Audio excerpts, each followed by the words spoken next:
Cenozoic dinosaurs. Welcome you guys once again to the channel Ranking with Dinosaurs, where we ranked, you guessed it, dinosaurs, and we are back on track with dinosaur ranking. Yes, dinosaurs, because we're today, you might not look like it, but we are ranking dinosaurs. As we all know, dinosaurs did, well, non-avian dinosaurs did get wiped out at the end of the Cretaceous, the KPG extinction. However, there was a select few of avian dinosaurs which did survive, and not only did survive, but thrived even after that devastating event. And today we're going to be ranking those dinosaurs. Yes, Cenozoic dinosaurs.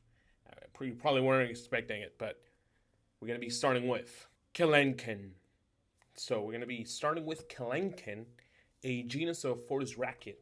So these are large predatory birds living in what is now Argentina 15 million years ago. And this discovery actually cleared up a lot of anatomical questions that we had about large Fortis rackets, because yes, Fortis rackets, I know we think of them as, these huge birds, predatory birds, but there were some smaller species as well, or not only species, genuses as well.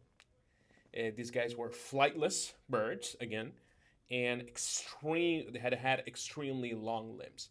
These were made for its cursorial lifestyle. It lent very well to it since, for chasing prey, especially fast-moving prey, you need to be, able to handle really long distance running. And Fortis rackets specifically were really good at this.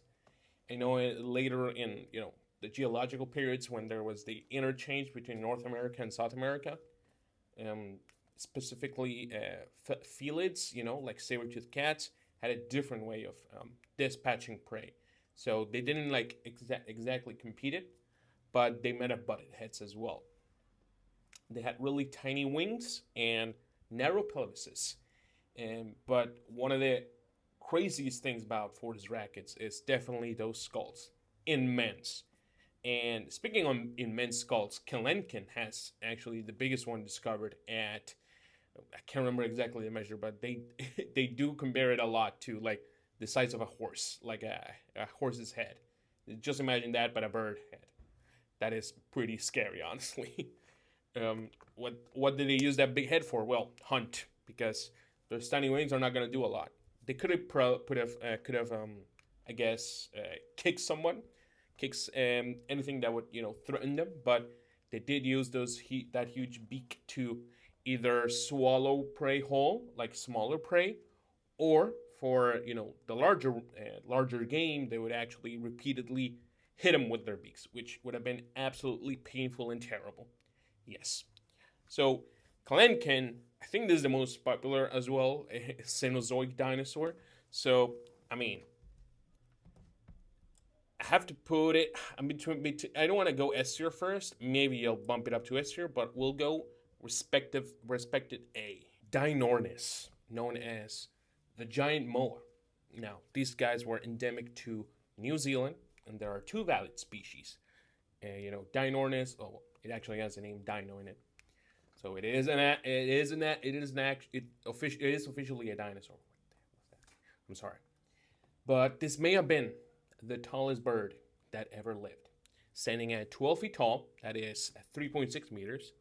Yes, I'm saying both because some people are from other countries and they've told me that they get a little jumbled up when I only say feet or in pounds. So I'm gonna start naming both just for the sake of clarity, and nobody feels left out. But yes, that is at 12 feet tall. You heard me right, 3.6 meters. And they also weighed around 530 pounds, and that is 240 kilograms. But there's a caveat, and that it's only females were this big. Actual males were much, much smaller. They only got to like 180 pounds and 85 kilograms. They were maybe as tall as a normal person. But yes, we do have feather remains from Dinornis, which further study has suggested that these guys were reddish brown. They had really long necks, tiny skulls. But one of the main things about, like, most recognized things about Dinornis are those legs.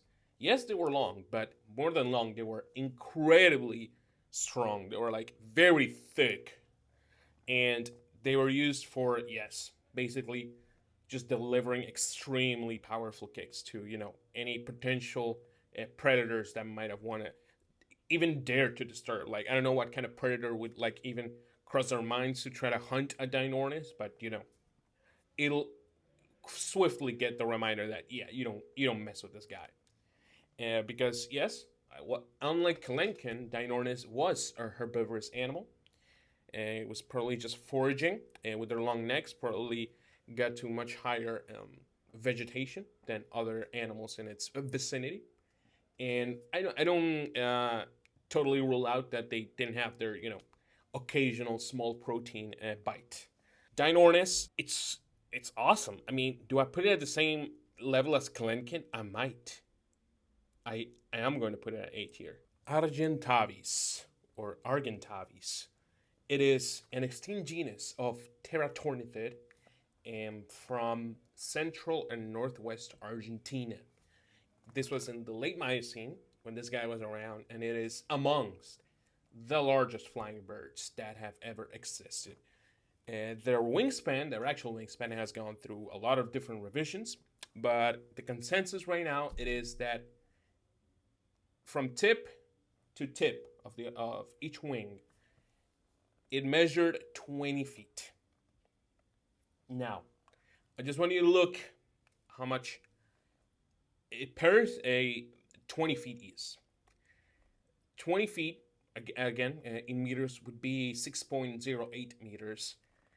It is absolutely insane. I don't know how to put it into perspective, but just imagine like 3 or 4 people stacked on top of each other. That would be the wing on the bottom, and the other wing would reach all the way up there. That is insane. Their body mass as well. They were 160 pounds, 72 kilograms, which, you might think, oh, but that big and it's not that heavy, bro. It weighs like a person. It's a bird that weighs as much as a person, and it can fly. That is the scariest part.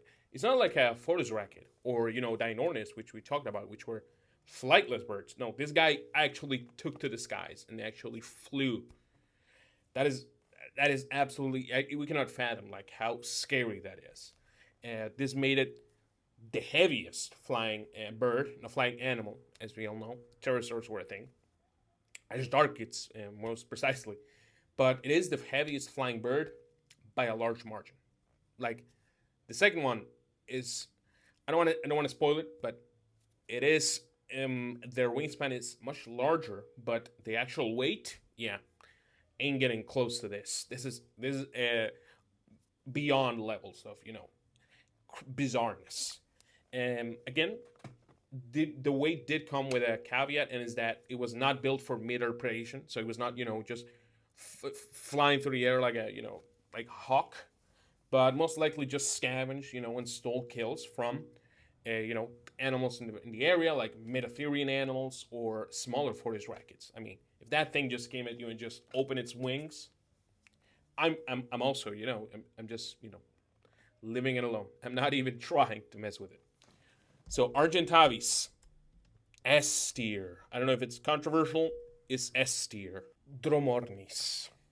Now we're gonna be moving on, and we're gonna look at an enormous bird native to Australia during the Oligocene to Pliocene. And these were flightless birds. Once again, flightlessness looks to be, a very enticing body plan for birds. They were flightless again, and they possessed greatly reduced wings. Yes, they still had wings, and they are considered not exclusively but predominantly herbivorous browsers. And their beaks are actually kind of weird. I didn't find an explanation for it. Maybe if you can enlighten me in the comments. But their beaks look like they have like they start like they're not separate, but they do have that little hinge like right in front of the eyes, where it looks like it's, I don't know, protruding from its face, from its skull, which, I don't know, I guess it's an adaptation for, like, I don't know, being more selective feeders. I don't know, that's my uninformed, but, you know, observant theory. The largest males of these, of the largest species, because there are like 4 or 5 species of Dromornis, but from the largest species, they are contenders for either tallest or heaviest birds, either one of those. And the largest one recorded is around 10 feet or 3.2 meters tall, which is not as tall as Dromornis, but Dinornis, but pretty freaking tall. And one of the scariest things about Dromornis is that it is a member of Dromornithidae, which is a member of Dinosaurs. I think that's how you say it. Yeah, correct me in the comments. But this is the family where, you know, you got chickens, you got ducks, and you have geese. Now imagine a 10 feet tall geese. That is absolutely terrifying. These guys also weighed like 1,100 pounds, which is 500 kilograms, which does not make it better at all. The largest pieces, at least. But yes, these guys were, again, probably very, very aggressive in behavior and were very territorial as well, which I would have hated to, you know, come across a Dromornis back in the day. So Dromornis, I don't know if it's my favorite of the flightless birds as of now. So for now, I forgot to say, they are also known as demon ducks. So it's going to be in B tier. ORNIMEGALONYX. So we're going to be moving on. It is an extinct bird. And at first, it was mistakenly first described as a Fortis racket, since, you know, they had pretty large bones and they discovered some pretty long legs. So, you know, long legs, big bones, you immediately think Fortis racket. But they were mistaken. This was actually an owl, but not only an owl, a giant cursorial owl at that. And yes, it means that this owl preferred to be on the ground. Which is, you know, first of all, pretty insane for an owl. Not that owls don't go to the ground, but they don't. They prefer to be on the trees, which are their favorite habitats, because, you know, all of the owls that we know today are flying birds. Oh, that sounded so stupid, but since we're talking about, you know, some flightless, we've been talking mostly flightless birds, we're like, you know, yeah, owls can fly. But yes, this guy is from the genus Strix and lived in Cuba. And you might be thinking, how big? Well, how about an owl that measures 3.7 feet or 1.1 meters tall? That is pretty big for an owl. It actually resembled today's burrowing owl, but, you know, much bigger.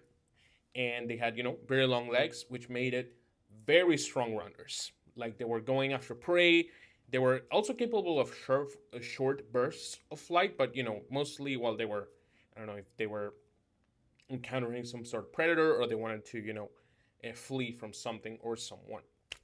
And they actually preyed on large hutias, which I learned are some insane looking rodents, which were, you know, the size of otters, and even ground sloths. Yeah, imagine an owl. Well, I can't imagine an owl today hunting a sloth, but, you know, one of the little small cute ones. ORNIMEGALONYX, I love it. I'm going to put an 8 here. I don't know, I have a soft spot for it. PELAGORNIS. So, we're going to be moving on to the genus PELAGORNIS, which are pseudo-toothed birds, extinct seabirds, actually, and they span from the Oligocene to early Pleistocene. These were immense birds. The largest species, PELAGORNIS sandersi, has the largest wingspan of any flying bird that we have discovered, all up until today. Now, we talked about ARGENTAVIS and how that is the heaviest bird, and it was pretty for a long time considered the largest bird because of its wingspan. However, PELAGORNIS came in and was like, bro, sit down. This guy has an estimate wingspan of 24.2 feet, 7.38 meters in length. That is absolutely insane. He told ARGENTAVIS, hold my beer, brother. That is insane. Again, it's not the heaviest since I if you want to think of Pelagornis or have a an image on your head, think of the today's albatross and other seabirds. It kind of had that build, but imagine twice the size of the largest wingspan that we have today. Pretty big. I might have to say. I might have to ask.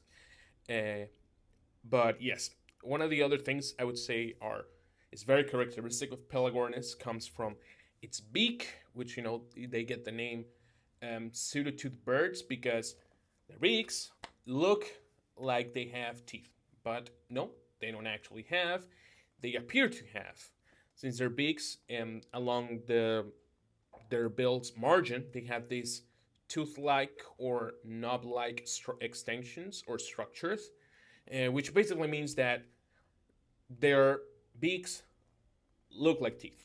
They don't have teeth; they just look like teeth. Which they were very useful because these were seabirds, which they caught very slippery prey from the sea, and these were probably used for better gripping or grasping. Also, I wouldn't be surprised if these things actually just bite predators if they got too close, because I wouldn't want to be bit by that. That would be absolutely horrible. Pelagornis, I have to say, it's impressive. Obviously, it's the largest wingspan that we have, but I'm still gonna put it in B tier. I think above Dromornis. I think above Dromornis. Yes, I'm gonna put it in B tier. AEPYORNIS. Now, AEPYORNIS is endemic to Madagascar, and it is known as an elephant bird. AEPYORNIS steps into the scene with two species to its name, the largest being AEPYORNIS maximus, which is a contender for, again, largest bird to ever exist. And their closest relatives are actually kiwis from New Zealand, so that is actually kind of funny. But, makes sense, flightless birds. And they became extinct only 1000 AD, which means that humans definitely did interact with AEPYORNIS. And these guys are ratites, so, very closely related to, ratites today.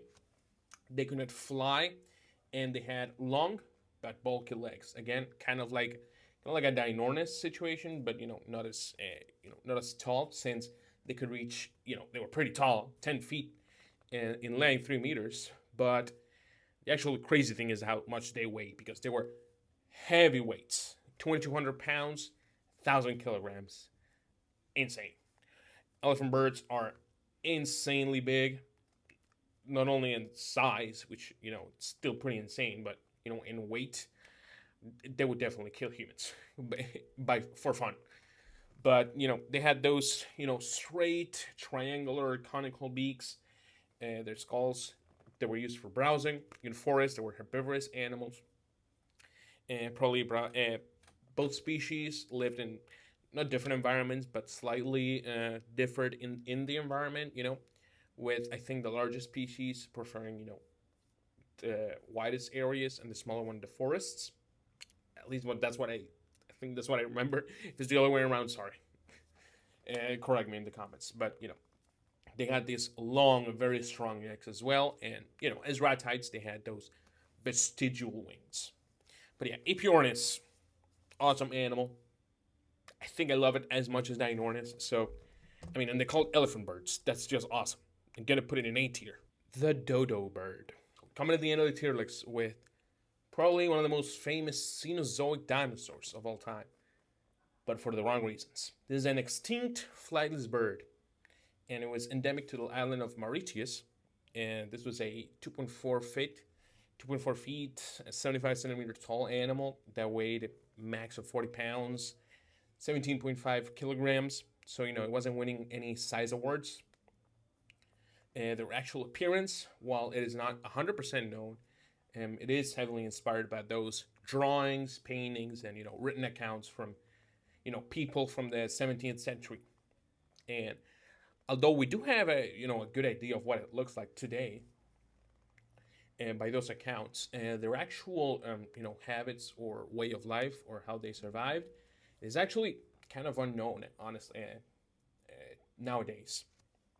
Their behaviors are a little shrouded in mystery, but from what those written accounts could be, they were They ate a lot of fruits, which was, very abundant in the actual island, and they digested it by eating, gizzard stones, which aided in this digestive endeavor. One of the things that is thought about, dodo is that it was a dumb and clumsy animal, but that is not the case.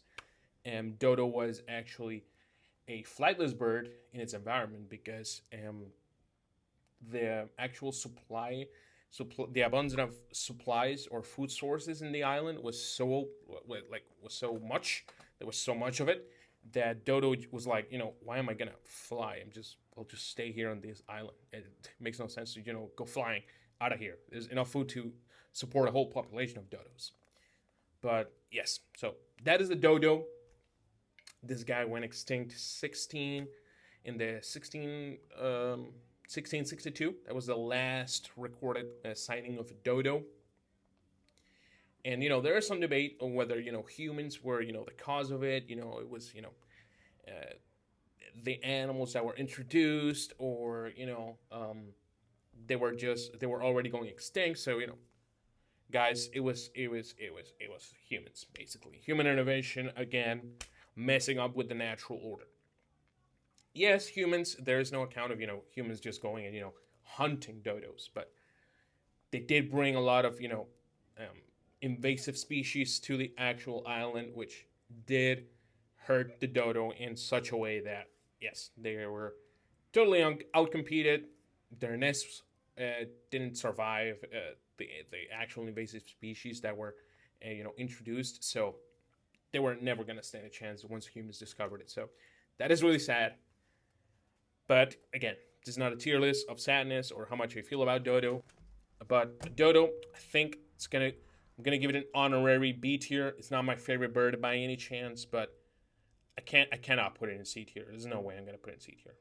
And that is gonna be the Cenozoic dinosaur tier list. Hey, you didn't expect this one, right? But yeah, this is gonna be the tier list, guys. The final ranking is this one. Thank you so much for watching. Let me know in the comments, what is your favorite Cenozoic dinosaur? Did you know dinosaurs were alive in the Cenozoic, and they're still alive today? Most of you probably know that, but for those who didn't know, hey, you're welcome. You gained some knowledge today, and I hope you check out my other videos. Let me know in the comments again, what is your favorite one, and how do you agree with this tier list? How am I wrong? How am I 100% wrong, and how you are 100% right? Please like the video. It helps a lot. Subscribe, it helps even more. And I will see you guys in the next video.